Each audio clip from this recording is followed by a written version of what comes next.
Apocalipse, capítulo 11. As duas testemunhas. Depois disso recebi uma régua de medir, parecida com um caniço, e me disseram: levante-se, tire as medidas do templo de Deus e do altar, e conte às pessoas que estão adorando no templo.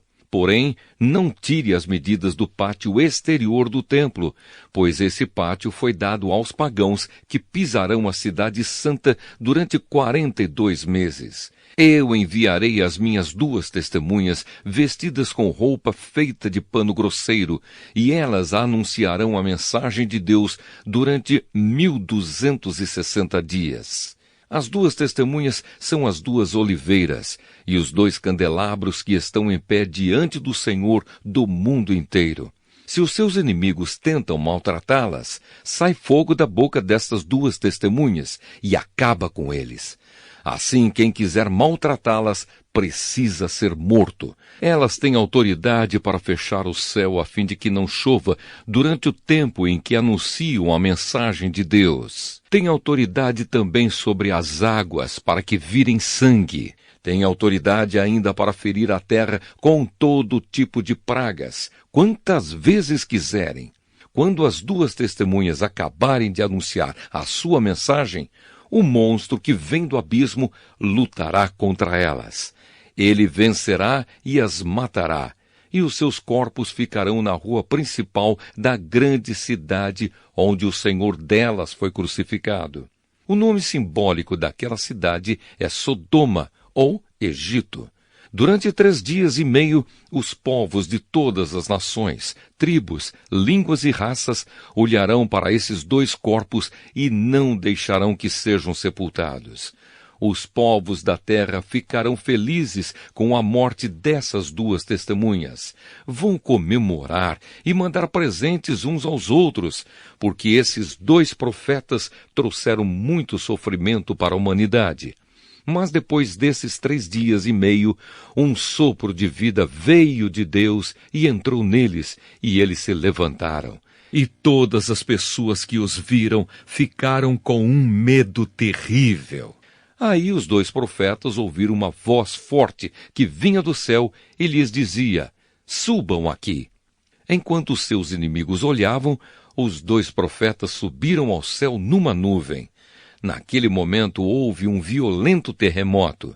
A 10ª parte da cidade foi destruída e morreram 7.000 pessoas. As outras ficaram com muito medo e louvaram a grandeza do Deus do céu. O segundo ai já passou, mas olhem, o terceiro ai virá logo. A 7ª trombeta. Então o 7º anjo tocou a sua trombeta e houve no céu vozes fortes que diziam: o poder para governar o mundo pertence agora a Deus, que é o Senhor nosso, e ao Messias que Ele escolheu, e Deus reinará para todo sempre. Aí os 24 líderes que estavam sentados nos seus tronos diante de Deus, ajoelharam-se, encostaram o rosto no chão e adoraram a Deus, dizendo: ó Senhor Deus Todo-Poderoso, que és e que eras, nós te damos graças porque tu tens usado o teu grande poder e começaste a reinar. Os pagãos estão muito furiosos porque já chegou o momento de mostrares a tua ira e a hora de os mortos serem julgados. Chegou o momento de recompensares os teus servos, os profetas, e todo o teu povo e todos os que te temem, tanto os importantes como os humildes. Chegou o momento de destruíres os que matam pessoas na terra. Então se abriu o templo de Deus que está no céu, e a arca da aliança foi vista lá dentro. E houve relâmpagos, estrondos, trovões, um terremoto e uma forte chuva de pedra.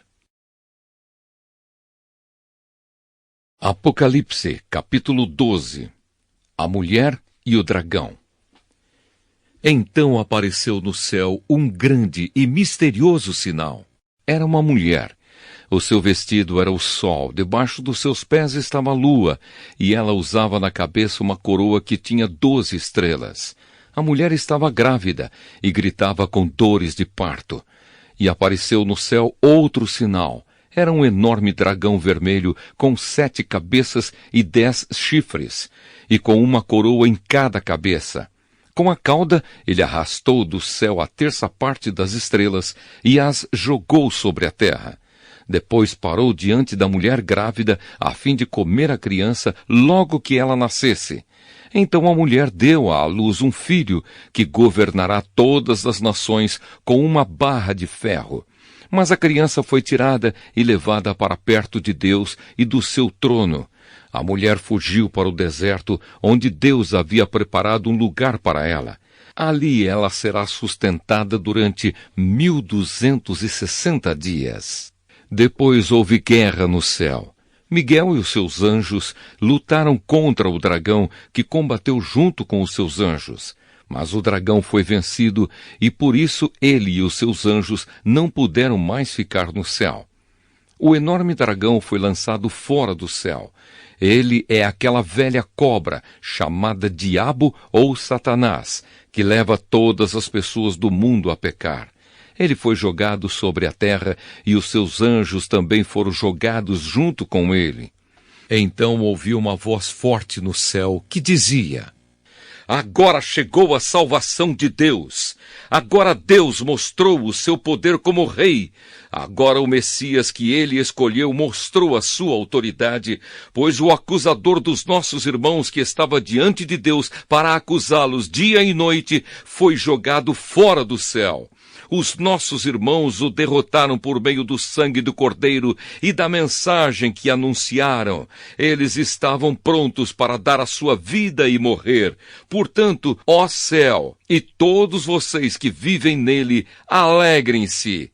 Mas ai da terra e do mar, pois o diabo desceu até vocês, e ele está muito furioso, porque sabe que tem somente um pouco mais de tempo para agir. Quando o dragão viu que tinha sido jogado sobre a terra, começou a perseguir a mulher que tinha dado à luz o menino. Porém a mulher recebeu as 2 asas de uma grande águia para poder voar para o seu lugar no deserto, onde ela será sustentada durante 3 anos e meio, livre do ataque do dragão.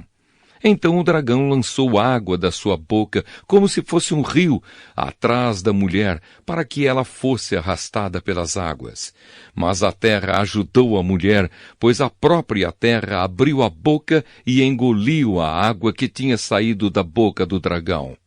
O dragão ficou furioso com a mulher e foi combater contra o resto dos descendentes dela. Isto é, aqueles que obedecem aos mandamentos de Deus e são fiéis à verdade revelada por Jesus. E o dragão ficou de pé na praia. Apocalipse capítulo 13. Os 2 monstros. Depois vi um monstro que subia do mar. Ele tinha 10 chifres e 7 cabeças, uma coroa em cada um dos chifres e nomes, que eram blasfêmias, escritos nas cabeças. O monstro que vi parecia um leopardo. Os seus pés eram como os de um urso, e a sua boca era como a de um leão. E ao monstro o dragão deu o seu poder, o seu trono e grande autoridade. Uma das cabeças do monstro parecia que tinha recebido um golpe mortal, mas a ferida havia sarado. O mundo inteiro ficou admirado e seguiu o monstro. Todos adoravam o dragão porque ele tinha dado a sua autoridade ao monstro. Eles adoravam também o monstro, dizendo: Quem é tão forte como o monstro? Quem pode lutar contra ele? Foi permitido ao monstro se gabar da sua autoridade e dizer blasfêmias contra Deus. E ele recebeu a autoridade para agir durante 42 meses. Ele começou a blasfemar contra Deus, contra o seu nome, contra o lugar onde ele mora e contra todos os que vivem no céu. Foi permitido que ele lutasse contra o povo de Deus e o vencesse. E também recebeu autoridade sobre todas as tribos, nações, línguas e raças. Todos os que vivem na terra o adorarão, menos aqueles que, desde antes da criação do mundo, têm o nome escrito no livro da vida, o qual pertence ao Cordeiro que foi morto. Portanto, se vocês quiserem ouvir, escutem bem isto. Quem tem de ser preso será preso. Quem tem de ser morto pela espada será morto pela espada. Isso exige que o povo de Deus aguente o sofrimento com paciência e seja fiel. Então vi outro monstro que subia da terra. Ele tinha 2 chifres parecidos com os de um carneiro, mas falava como um dragão. Usava toda a autoridade do primeiro monstro na sua presença. Forçava a terra e todos os que moram nela a adorarem o primeiro monstro, aquele cuja ferida mortal havia sido curada. Esse segundo monstro fez coisas espantosas. Fez com que caísse fogo do céu sobre a terra na presença de todas as pessoas, e enganou todos os povos da terra por meio das coisas que lhe foi permitido fazer na presença do primeiro monstro. O segundo monstro disse a todos os povos do mundo que fizessem uma imagem em honra ao outro monstro que havia sido ferido pela espada e não havia morrido.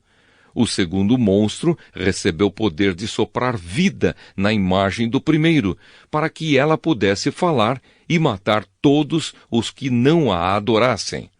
Ele obrigou todas as pessoas importantes e humildes, ricas e pobres, escravas e livres, a terem um sinal na mão direita ou na testa.